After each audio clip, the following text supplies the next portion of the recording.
Absolutely. I agree with virtually everything Anthony has said.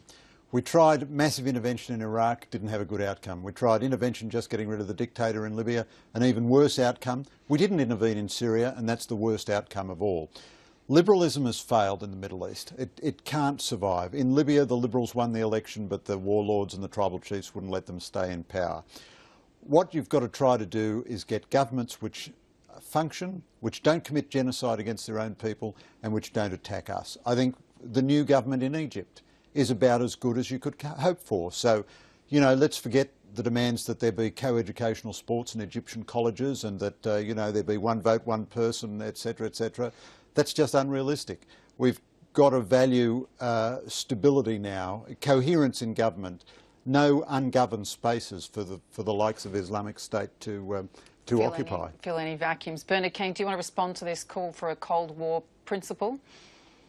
Well, I mean, there's a couple of problems with it. The first one is that, you know, we are sending a signal in who we prop up in the Middle East.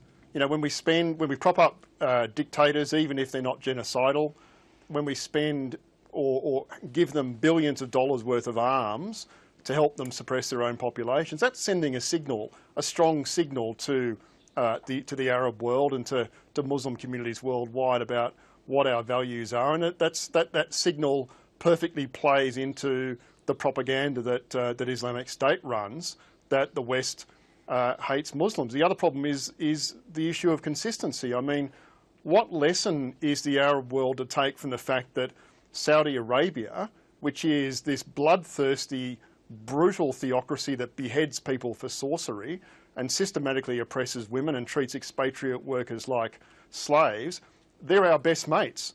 Whereas the regime of Assad, which was not aligned with the West but wasn't a threat to the West, we deemed to be dispensable in the Arab Spring. So, you know, there's a real issue of consistency, and there's a real issue about what signal that we're sending. We may not be militarily intervening, and I'm glad that, you know, Greg no longer advocates military intervention in the Middle East as a solution or a panacea to what's going on there. But you shouldn't verbal me. I never said it was a panacea or a solution. It's still a signal, and it's still an intervention if we're going to support it's the quite likes of dishonest Egyptian of you, dictators. Bernard, to misrepresent arguments that I've made in the past.